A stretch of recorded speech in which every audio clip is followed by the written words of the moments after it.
I was gonna call you the smooth stone skipper. I don't really know what that means, but I really like it. Yeah. It treats stone skipping like it's the magic it is. That's for Yeah. sure. Impressive. You get like Yeah. 9 or 10 skips. Holy shit.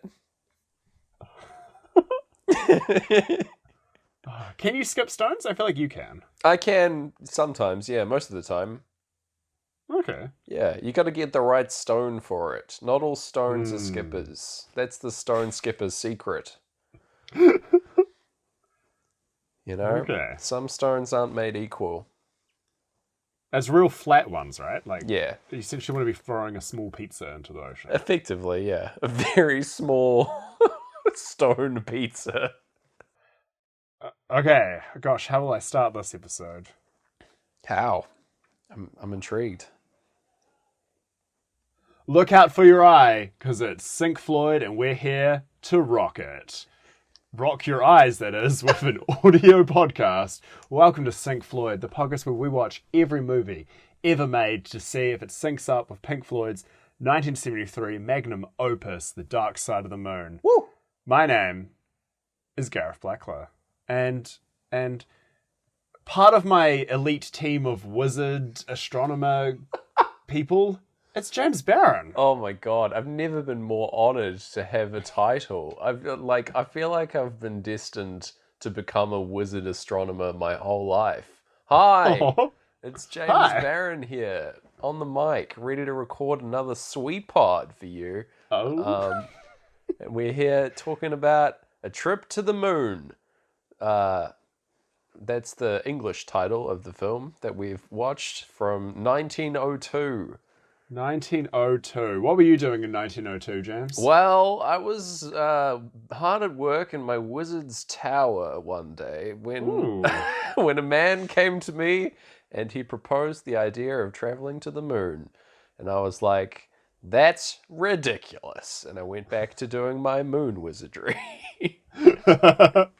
And that's why you're not in this film. That's true. I wasn't available for comment until after the film had been made, but that's what I was up to. Yeah. Nice. Definitely the oldest film we've done on this pod. Oh yeah. Come Very well, definitely one of the oldest films. Like there's like no one's been able to find an earlier narrative film at this point. So this Whoa. might be the first fictional film. It's definitely the first science fictional film. Yes, absolutely. First sci-fi ever recorded by far. But yeah, this is coming at us nearly 120 years later, which is fucking insane to think about. Yeah. That's like nearly 2 lifetimes of difference. But it's so cool that we can still watch and appreciate films from that era. That's my main marvel of this whole situation. I'm very happy about that.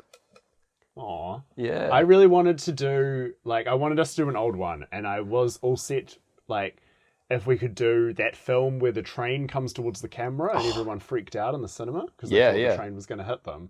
But then, of course, I realized, no, there's one that came out but 7 years later featuring a moon. So I was like, we have to do that one. And then I find out the bloody director, star, producer of this film was in that initial crowd and ran from the train. Whoa! That's pretty cool. Yeah. Holy shit. While he was running from that train, he had the idea for this film, I think. Pretty much. It's just like, He asked the director if he could use their camera, and they said no, and he had to build his own camera. So that's probably what took most of the 7 years, was he had to essentially invent a camera to make this film. Yeah, holy shit. I mean, totally worth it. God damn. That's like the difficulties of Hollywood back in the day. Yeah. All that red tape and rigmarole. I bet they're still doing that to this day. Bloody, M. Night Shyamalan comes down wanting to make a movie about old people. And he's like, oh, can I get the money? And they're like, no. Build your own camera and come back. Yeah. Come back in 7 years, M. Night. Amazing. He's constantly has to overlap cameras. if he takes more than 7 years to make a film, it's because he's been building 2 cameras at the same time, or Oh, building a man. camera while shooting his other film. That's a lot of work. It's a lot of stuff Yeah. to focus on. God damn. Yeah, literally 2 cameras. Yeah. So true. My goodness. But yeah. How did you find this ancient film? So I watched it clean for this first Oh, time. yes. Fun fact about this film, it's 12 and a half-ish minutes long. It's not long. Didn't realize that. Very, very short. However, Yeah. there is a lot packed into those 12 minutes. So we're not Holy going to cow. have nothing to talk about, thankfully.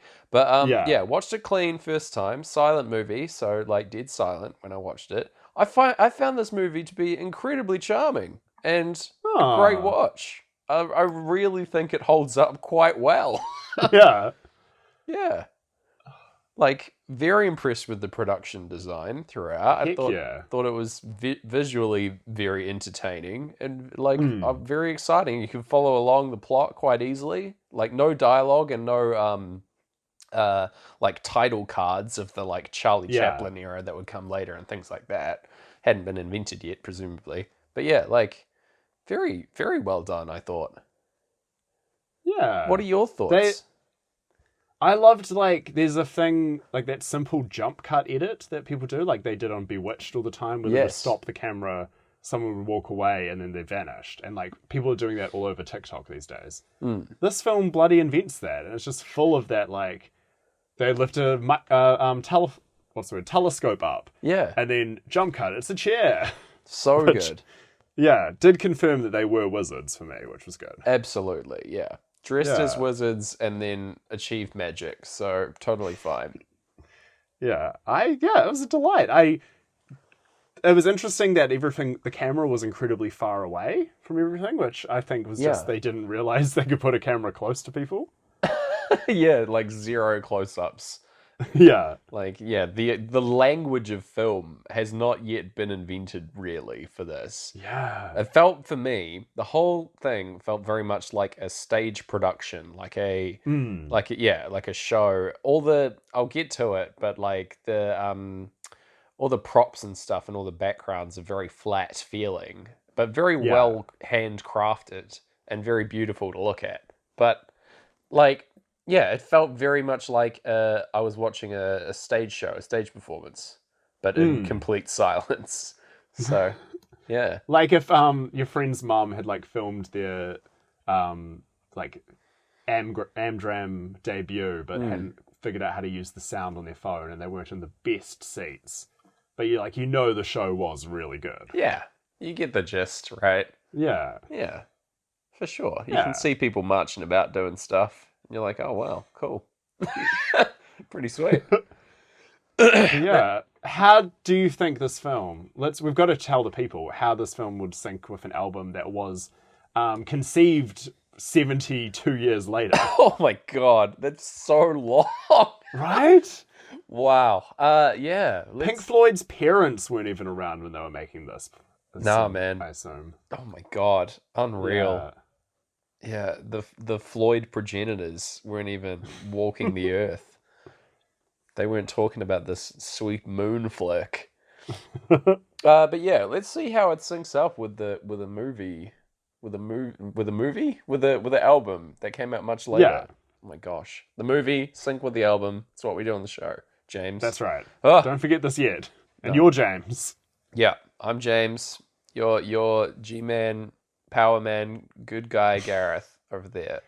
That's my legal name, yep. Yeah. I go by a stage name, but That's what it says on your birth certificate. All right, let's do it. The old let's take a trip to the moon together, Gareth. Aww. All right. Ooh, 3, 2, 1, go. We got Speak to Me is barely started as we get a title card of the movie in French, because this is a French film. And it's on screen for about a second over complete silence and then disappears. And we are in the film proper. There's no credits. There's nothing. We are going. Here we go. Yeah. And yeah, we come in on the gathering of astronomer wizards is the only way I can describe this. They're like these guys. They're all standing on like it looks like university style like bleacher seats. Effectively, they're all gathered in this like study hall, and they're all coming in and sitting down. They've brought their large telescopes. They're all given. They look kind of like Empire State Buildings that have been handed out to them. Yeah. Yeah. Like, just little... they probably are telescopes in retrospect, but, like, yeah, I could not at all tell what they were. Some kind of weird, powerful wizard object that I don't fully understand, but I'm happy to see them. And yes, our main wizard, grand wizard, guest speaker arrives. Yeah. No. He's not wearing a wizard hat, but he's got, like, big, flowy locks. White locks, love him. But he rocks up. He's the director as well. Oh, really? Cool. Yeah, Nice. I think it's just Georges Méliès. I think that's how you say it. Yeah. So he comes in, and now it is time for everyone to turn their Empire State Buildings / telescopes into stools with magic. Mm-hmm. Which, yes, as you say, happens over a jump cut. They use jump cuts to great effect in this whole film, actually. Yeah. Lot of good special effects done with hard cuts, which is probably quite novel for the time. I think it was. I think he discovered it, old Méliès, by accident, and that his camera broke while he was just filming some stuff, and then he watched it back, and he was like, "Oh man, it looks like that car vanished. I could do that." Amazing. I love that. Yeah. Man. Yeah, I love that. That's what a great discovery. Right? All right. So we've got a head wizard is coming in and he's saying stuff, waving his hands around, telling us so much hand waving in this scene. Hell of a lot. If you cut out all the bits where the wizards wave their hands up and down and cause a ruckus, you would have a much shorter film. That's true. If you wanted to save time in this 12 to 13 minute film, if you just oh gosh, that's too much of a commitment for you in this modern era, easily skip over some of this wizard hand waving and you'll be fine. You can just fast forward through that. Well, back in the day, they sold a film based on its meters or feet of actual physical film. So that's kind of why I didn't know this film was so short, is because a lot of people listed as being X amount of feet long, the original cut or something.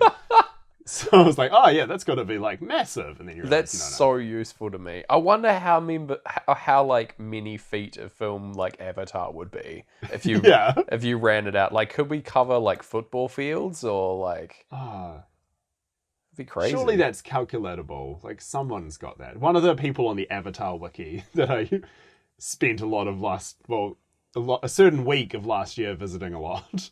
Yeah. Please. Please hit us up with the old Avatar knowledge. That's what I want. Yeah. I also just want to know how much film it would take. How long would the film be that circumnavigated the whole globe? If we went all the way around the globe, how long would that film be? If it's standard sized film that they would use in 1902. All right. Hit me up. All right. Maths wizards. Astronomer wizards. Please. I think we've offended all the astronomer wizards, because didn't last week we said only dogs do math? Did we? That sounds like something I think at the very end when we were going loopy. Yeah, that sounds like something that I would say. Yeah. Oh, well. Never mind. I guess we'll never know. I'm willing to issue an apology to all astronomer wizards because you've won me back with this wonderful film. So he's waving his arms around, telling us all about his plan to go to the moon.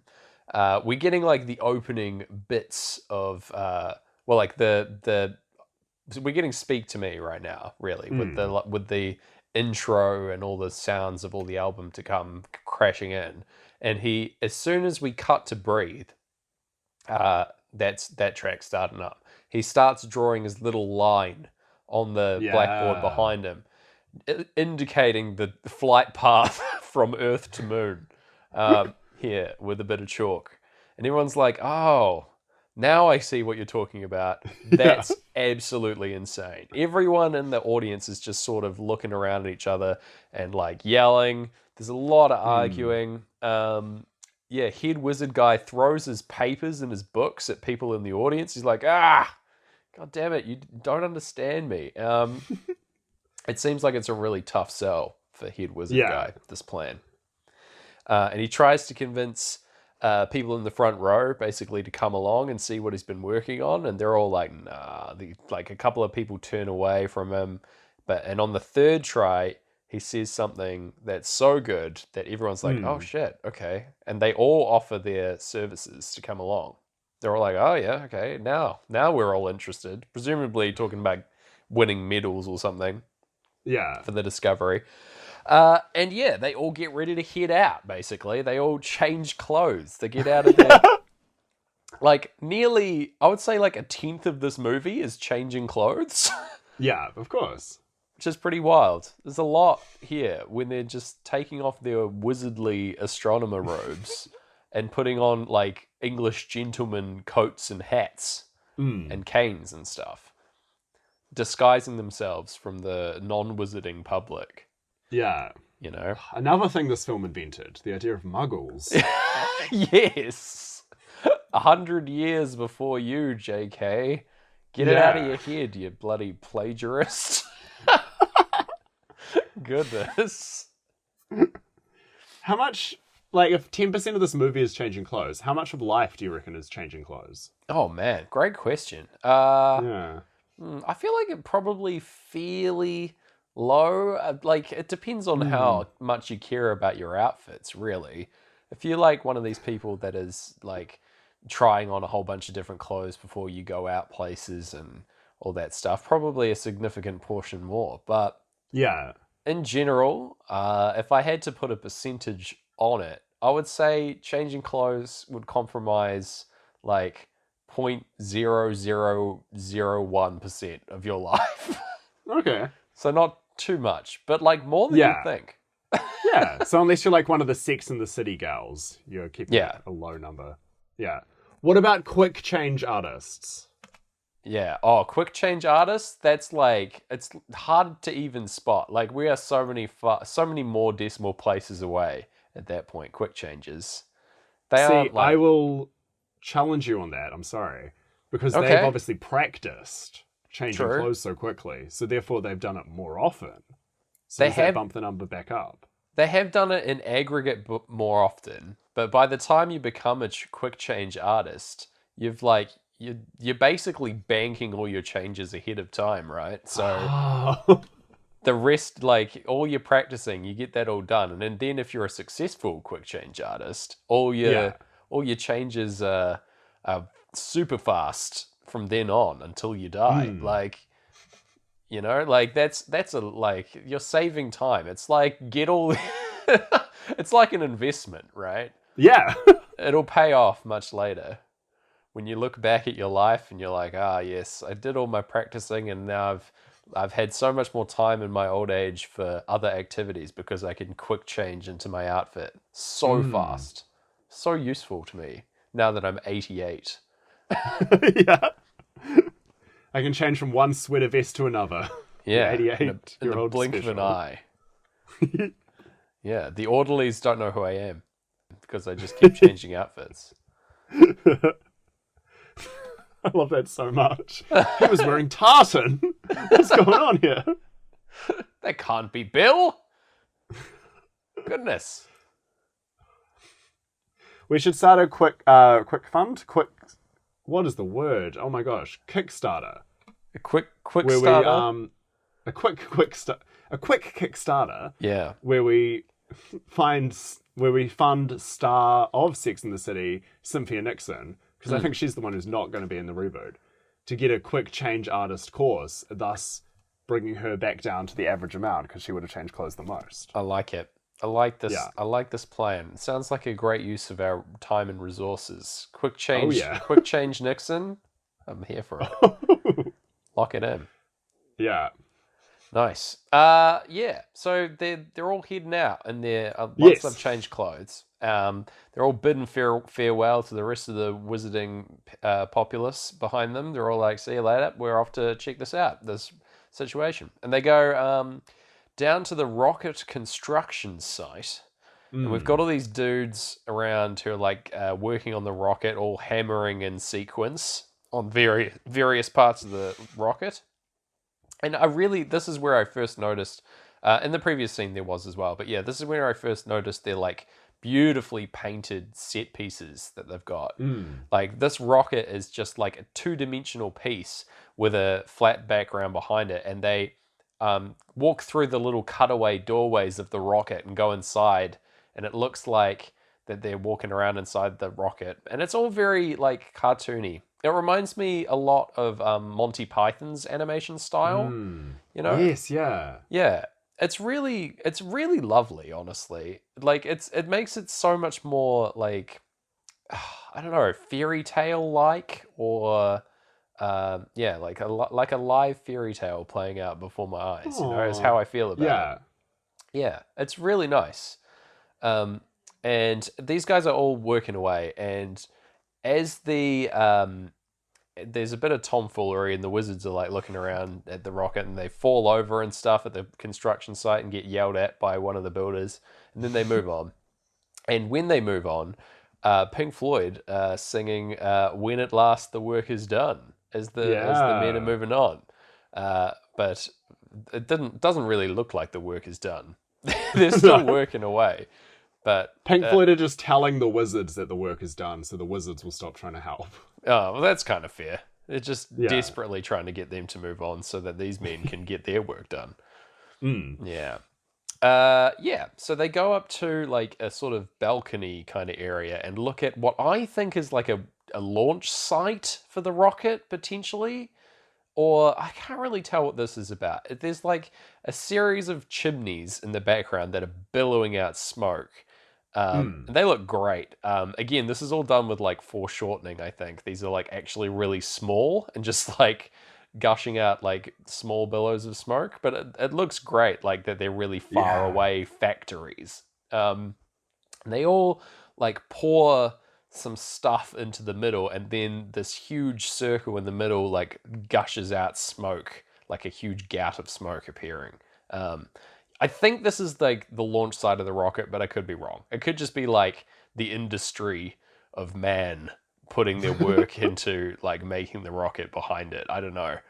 Hard to say. Well, because there wasn't launch sites. Like, if this was all like imagined, so it's interesting, like whether or not they predicted that correctly, and they just ended up like that's what launch sites looked like, or if it's our like modern brains are so unable to understand the 1902 kind of perspective that we're just seeing it as a launch site.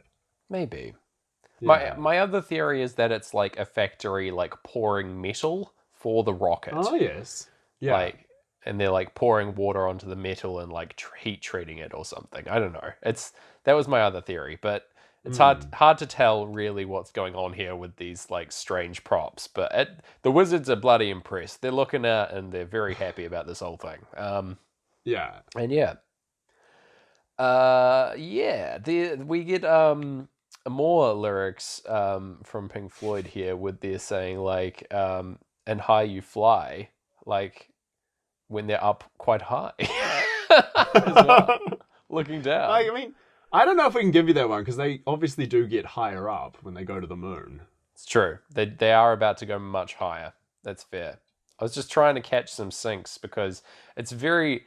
This movie has a lot going on very, very fast. And I'm like riding flat out, full tilt, trying to catch syncs at the same time, and also trying to capture everything that happens in this movie. Heck yeah. Oh, yeah. It was a busy wee bee. My fingers were flying fast. I legit looked away for a split second and I missed... There's obviously we're getting to the very iconic shot of this film. I missed it because I like essentially blinked. Oh no. There's so much going on here. Yeah, we'll get there. I'm very excited.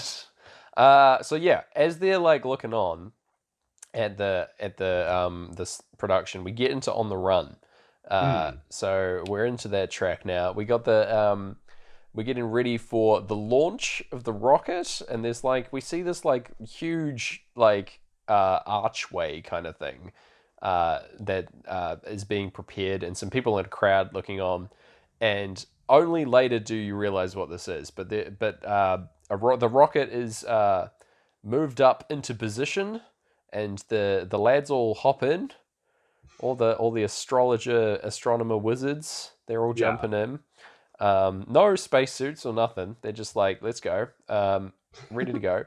And then the they're rocket, dressed up like they're going to church or something, basically, yeah. or to like buy an orphan. Yeah, they're all kind of like Ebenezer Scrooge, like Charles Dickens villains that are just here, all ready to go to the moon and steal it. Yeah. Yeah.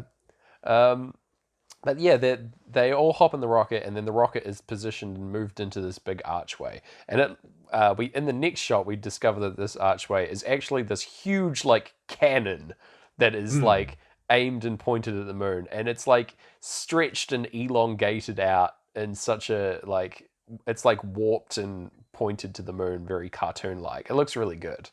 I was very impressed with this shot. Because again, this is all just like painted backgrounds, but it's really good. Yeah. As like a ceremony to see this rocket off, everyone gathers round. There's like a like band kind of thing. Someone holds out the French flag, and another person blows on a bugle to say, "See you later, wizards." And then they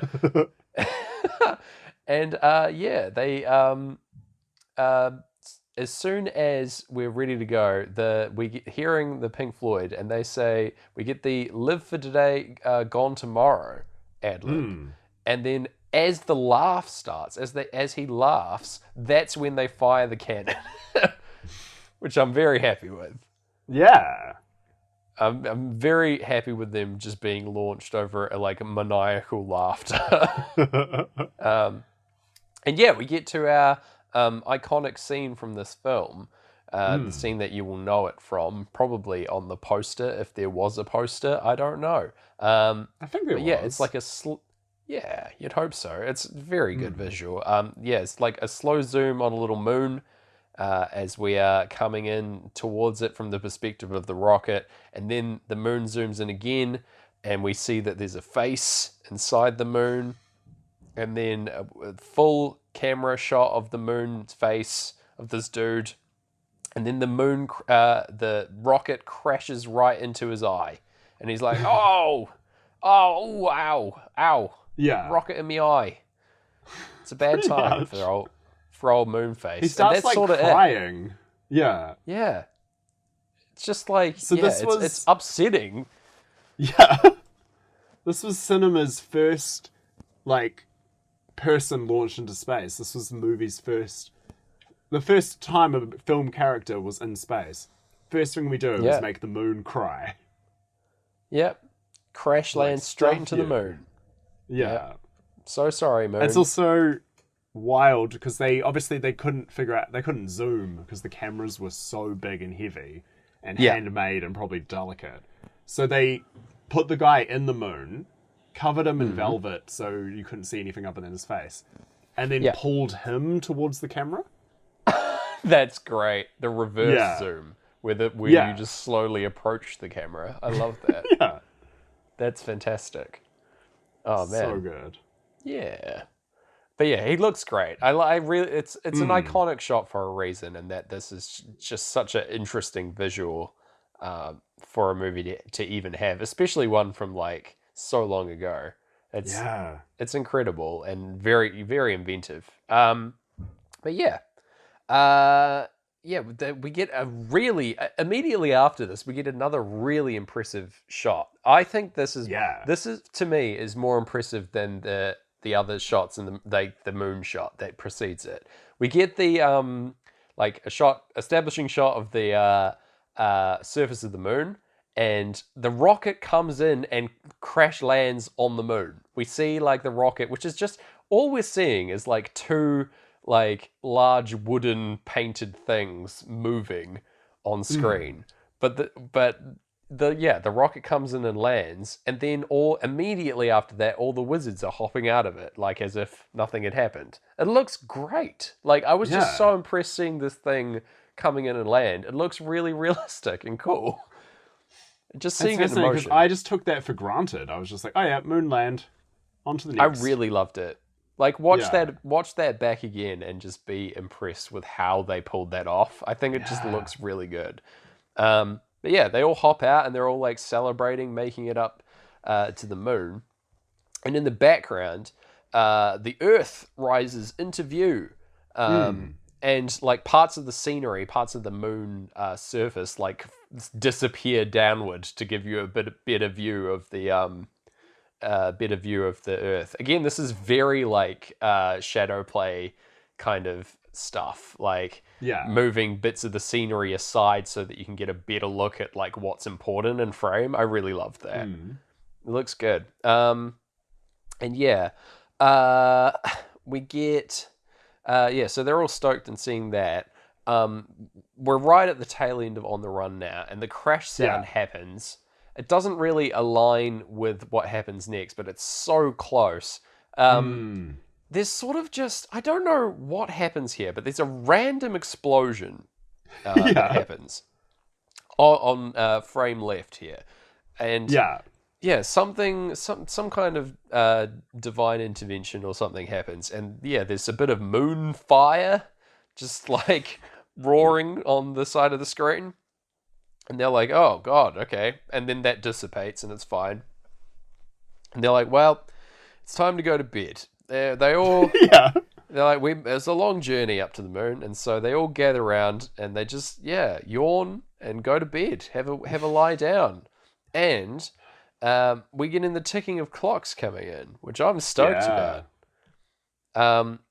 Overhead, while these guys are slumbering, we get a few things happening. We've got a comet flying by, which looks very good. It looks like a little spiral thing spinning around and going across the screen. Very nice. And then some stars appear and little faces appear in the stars. This weirdly reminded me a lot of 3D Vidam. Seeing the like little puppet faces in that and really confusing me. Gosh. But like I did love this. But the final part of this dream sequence or like sleep sequence is we get a series of 3 characters. I can't really remember what's going on the left, but in the middle we've got a lady sitting on like a crescent moon, and then a dude hanging out of Saturn or like a ringed planet. He's just sort of poking through like a dog door in the side of the planet. He's like punched a hole in Saturn and he's just like, here I am, let me watch you sleep.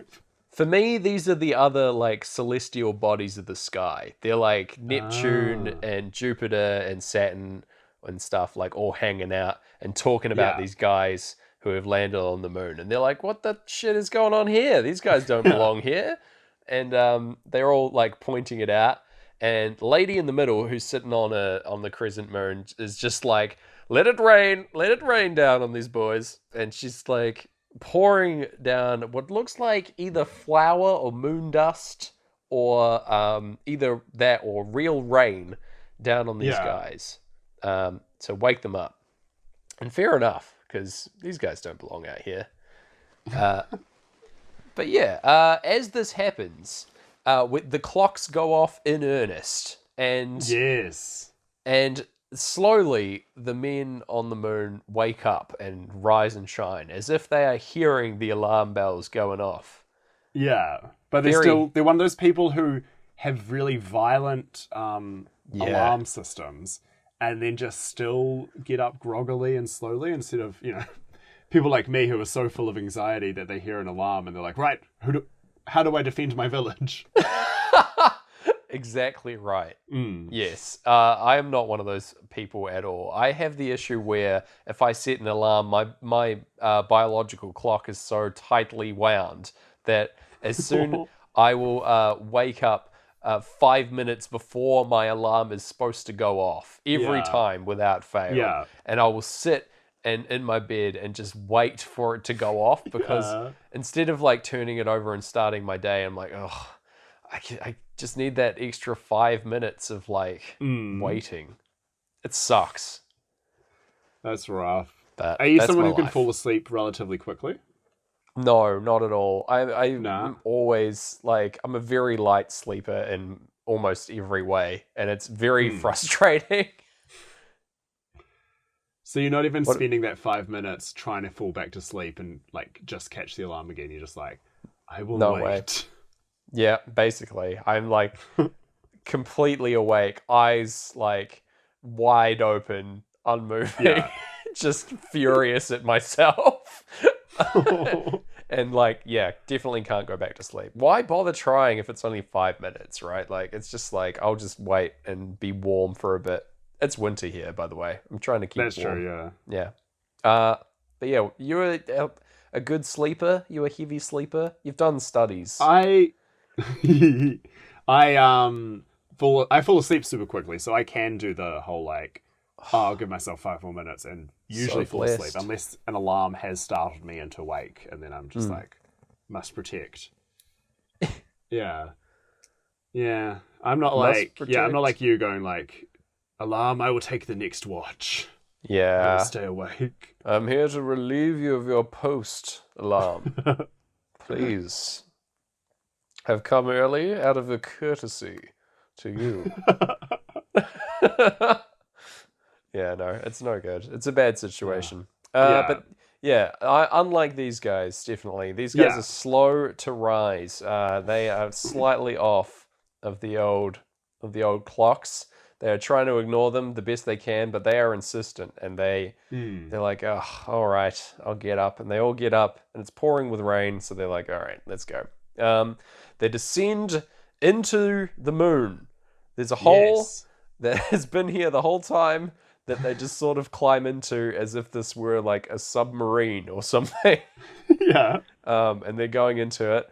And they enter the cavernous interior of the moon. Down here, it's like a scene from James Cameron's Avatar, Gareth. There's Oh, like, yes. there are large mushrooms everywhere down here. If this wasn't a black and white film, we'd be sure to see the bioluminescence. I'm Yes. certain of it. Yeah. To prove his point of how great these mushrooms are, Master Wizard goes over and he's got his umbrella with him because it's been raining, and he like plants it in the ground, and that instantly turns into a mushroom. Just, I guess, because Yeah. it's a similar shape.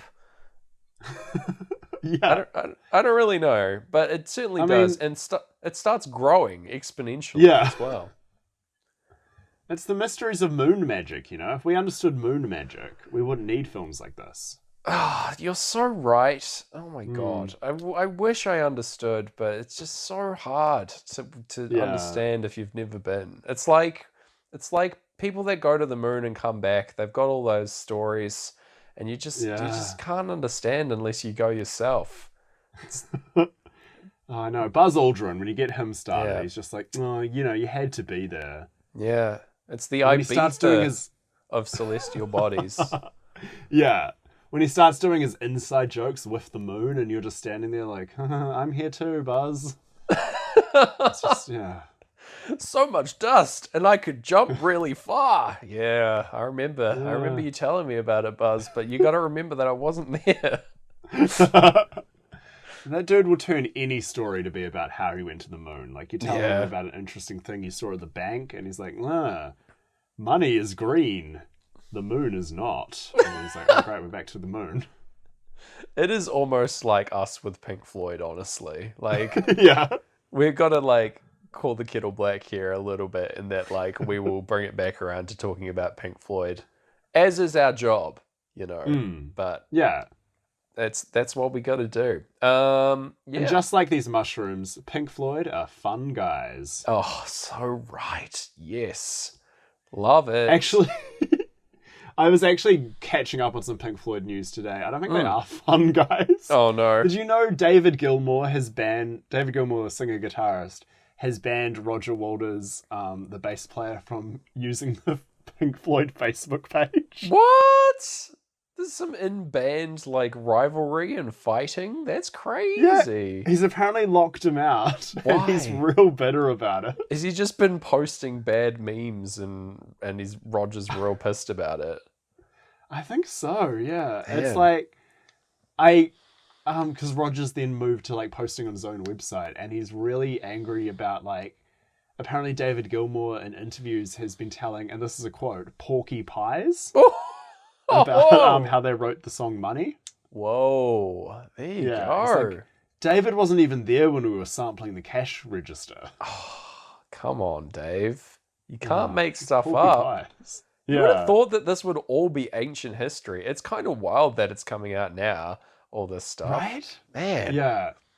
Oh. It seems like, I don't know, it seems like a lot of old rock stars get really bitter in the silliest ways. Yeah. Oh, man. Yeah. I'm so glad that we have some actual like Pink Floyd news to talk about on the show. It's quite quite rare that happens. Yeah. So I'm very happy with that. And the thing is, I was reading this and I was like, probably not going to bring it up. This is just for me. Yeah, never mind. It's it's only tangentially related to the show, really. Yeah. Amazing. But meanwhile, back in this Inside the Moon, we've got this mushroom summoning magic has unfortunately brought the attention of the Moon Men, the Moonanites, yes, or the native Moon people of the Moon are here, and one of them runs out and tries to like ward these wizards off from his homeland. It does like a thing where he puts his legs over his shoulders, very impressive. Yeah, and like crab walks at them. I love it. But yeah, they are pushed back, but Master Wizard, like main wizard, comes back with another umbrella, which I guess he's stolen off one of his fellows at this point. I don't really know, because his one turned into a mushroom, you'll remember, seconds earlier. But he gives this Moon Man a big old slap with his umbrella, and the Moon Man explodes through medium of jump cut. He explodes into like powder, I think, or like smoke. I don't know. Yeah, smoke of some kind. It's a really cool looking effect. Anyway, I'm happy with it. These Moon Men. Another one comes up and is similarly dispatched with a slap of an umbrella, but they are soon overwhelmed by a rush of Moon Men, army of Moon Men that come out. My question for you is this the moment that side-scrolling video games were invented? Potentially. Right? I'm happy with that. Yeah, it definitely does. Or the gag from Scooby-Doo when they're going in and out of all those doors. Yeah. But yeah, they're like... What do you think of these Moon Men, though? They've got like quite strange-looking like carapace armor kind of stuff going on. Thoughts on the Moon Men? How do they compare to the aliens in Drew Carey's Existential Nightmare? Much less scary. I like these Moon Men. I like that they have lobster claws, and they remind me of... I've never seen the original TV show Land of the Lost, but when the movie came out, I thought it was really fascinating that... this is such a tangent, I'm sorry. No, it's good. The guy, Jorma Taccone from The Lonely Island, like Andy Samberg's comedy group. Yep. He got like apparently a bunch of movie offers, but he instead chose to play like some sort of ape or something in that movie. And I thought that was really interesting. So I saw that movie. And it's not great, but I do remember these I think they're called Slee Slacks or something. Wow. From that? I think they're from that. Or they might be from like the Dark Crystal or something. But this is pretty much what invented the Slee Slacks or Snee Snacks or Slee Stacks, who's to say. I don't recall any Slee Slacks or Snee Stacks in the Dark Crystal. So I think I've done a cursory Google and they are Land of the Lost. Sweet. But yeah, they're like your beautiful, very 70s frog boys. 70s frog boy, by the way, would be my Twitter handle. It's so good. I'm very happy with 70s frog boys. Can we refer to the members of Pink Floyd as 70s frog boys? Yeah, from now on. Great. Yeah. If you don't know what the Moon people look like, they're 1902 frog boys. Yeah, so true. Not as advanced as the 70s frog boys. Not quite. They don't Yeah. have the right instruments yet. Yeah, exactly. Yeah. So our wizards, they're escorted to the Moon King's court, basically, is what I've written here. There's a gathering of moon men, and the Moon King is sitting on his throne. There's a couple of star children in front of him, hanging out, that we saw earlier. Yeah. And yeah, basically, it looks like he orders the execution of the wizards, the interlopers here in his realm. Does the classic hand gesture for that by like swiping at his own throat. Yeah. So good to know that was a move even back in 1902 that like stood for the same thing. Even moon men understand what that means. So good. But yeah. Main wizard guy, our boy, our friend, is not going to take this laying down though, even though his hands are bound. He jumps up and like suplexes the Moon King into the ground. He like picks up his whole body and slams him to the ground, choke slams him, and the Moon King explodes into dust, just like the other Moon Men. It's wild. I love it. It reminds me a lot of in Steve Zissou when suddenly Bill Murray just goes and does like amazing action hero stuff out of nowhere. Yeah. It's like, oh, the main wizard could do all this?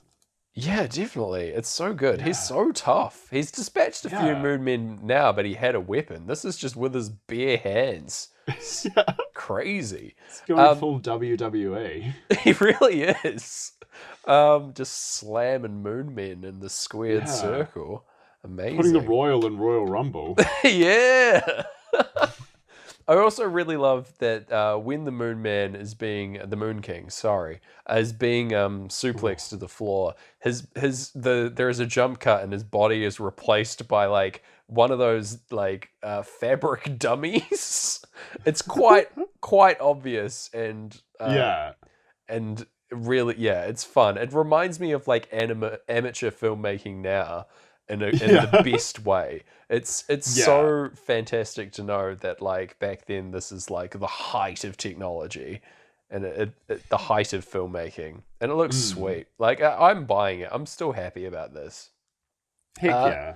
But yeah, the moon men are furious and they're chasing the wizards again back to the left of stage. They're being sent away, and they're chasing them down. And they all gather and jump into the rocket, but the main wizard doesn't have time to do that. He has to pull the rocket with a rope off the edge of a cliff in order to get it back to Earth. I guess this is like a moon cliff where, like, if you fall off, classic moon cliff where you fall off and go back to Earth. Classic moon cliff is my Twitter handle. That's very good. And they fall off the edge, and one of the moon men jumps onto the back of the rocket, hitches a wee ride back down out of his own volition, by the looks of things. But, anyway, we see the rocket hurtling back to Earth and then landing in the water. For this, we get like a little Thunderbirds model of the rocket falling into a fish tank with silhouetted like axolotls or lizards swimming around. Whatever they were definitely the real animal, which I thought was really interesting. Which is great. I loved that. There's like a cool like underwater, undersea kind of shot, like background for this, which looks really lovely. But the rocket is then towed back into town with a little tugboat pulling it along. And for this is again done with models, but there's a little like finger puppet of a man like inside the rocket, just like waving around. Oh, I didn't notice that. Did you not notice him? Oh, no. Go back and see him. There's a little man in there just waving around, and he's definitely like a little like either wooden puppet with like or like a sock puppet kind of thing. It looks great. Yeah. But he's loving it. He's only in that for that little shot. And then, I do have to quickly interrupt. So, the movie, obviously being like film and being physical and being very old and everything, there was a long stretch between it being made and now where this next reel was missing. So up until 1993, they didn't have the following scene, so the movie just ended here. Which does mean if Pink Floyd were writing their 1973 magnum opus to sync with this, they would only probably have been able to go this far, unless they had access to some sort of sneaky extra knowledge. That is very interesting, actually, because like at this point in the movie, we are partway through Time's solo. We are almost at the end of Time's solo. We're like approaching the chorus coming back.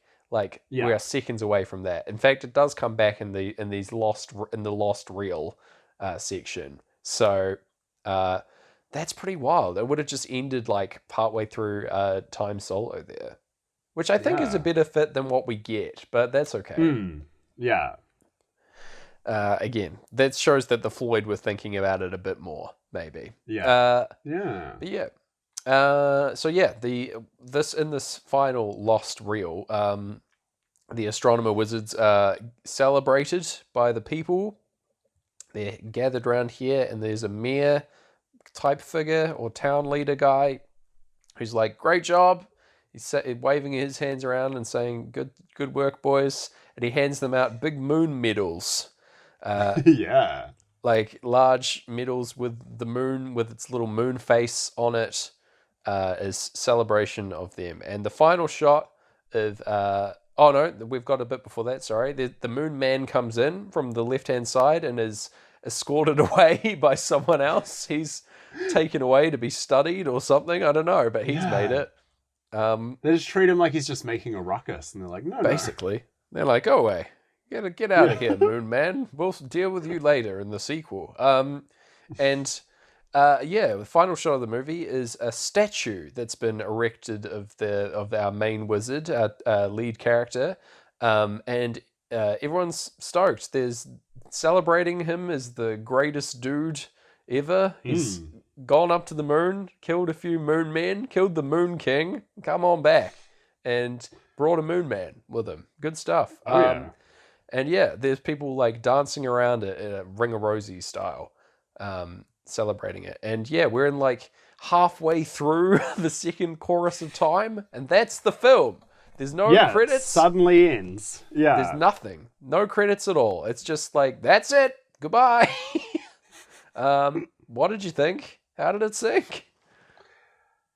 Oh, again, it's so difficult. Like, I'm going to be honest.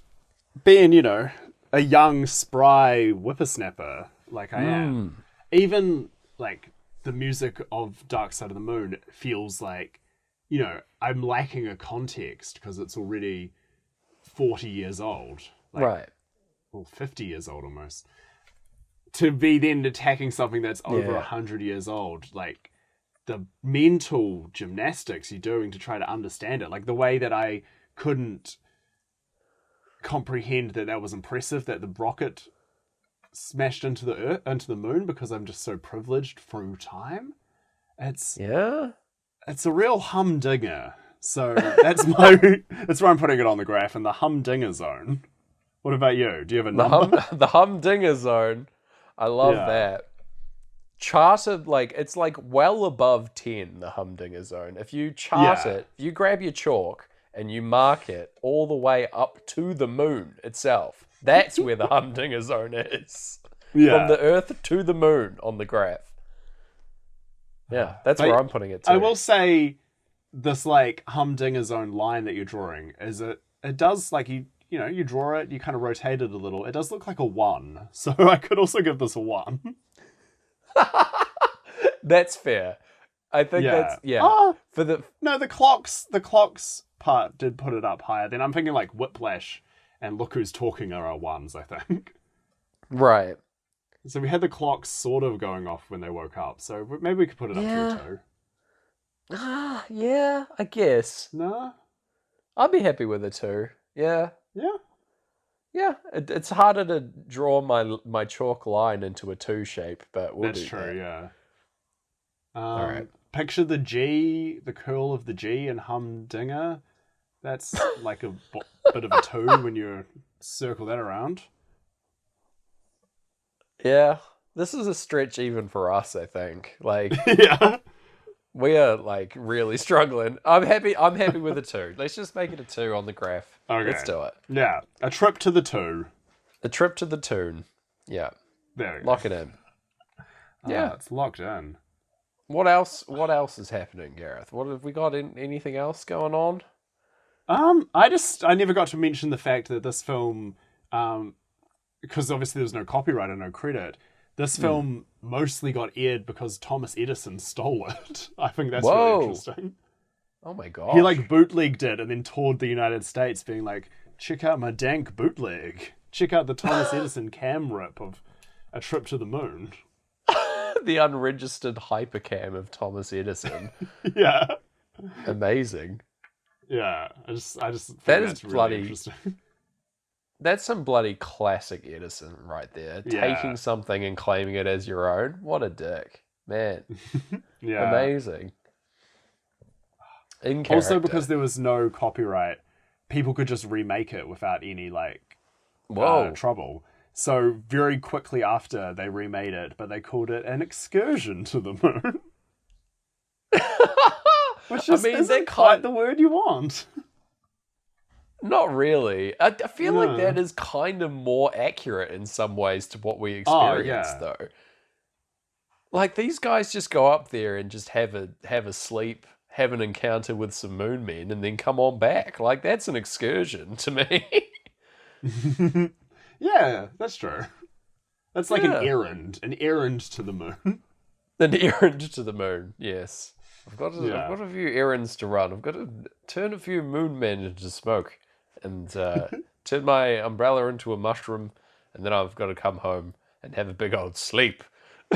Yes. That's I my might day. sleep while I'm on the moon. I might. Don't threaten me. Oh my gosh. Okay, so 2, lock it in. It's my choice next week. It is your choice. How are you going to break us off a fresh 60? Oh, you know how I'm going to do it, Gareth. Because we've been exploring the moon and a beautiful natural body, we're going to return to nature next week and find an understanding. We're going to talk about man's relationship with nature, and we're doing Princess Mononoke next week. The Studio Ghibli classic. I really thought you were just going to say Avatar again. That sounds... I wouldn't do that to you. No. Princess Mononoke. I love that bleak film. Yeah. I feel like it's going to be a good old fit for the Floyd. Yeah. Oh my goodness, Sweet. yeah. Catch us on Twitter, Sing Floyd Pod. Catch us on Gmail, Sing Floyd Pod. Catch us on Spotify, Sing Floyd Pod. This is my song. When's that song dropping? Coming out soon on Sing Floyd Pod. Oh man. Well, until then, I've been G-Man Power Man Gareth. I've been what did I say? I think I was just James Barron this time. I've been James Barron. Yeah, you had a fun name, but we left that one on the moon. Oh, well, see ya. Yeah. Well, until then, we'll see you crashed into the eye of the moon. Fly me to the moon and let me play among the stars. Let me see what spring is like on Jupiter and Mars. In other words, hold my hand. In other words, goodbye.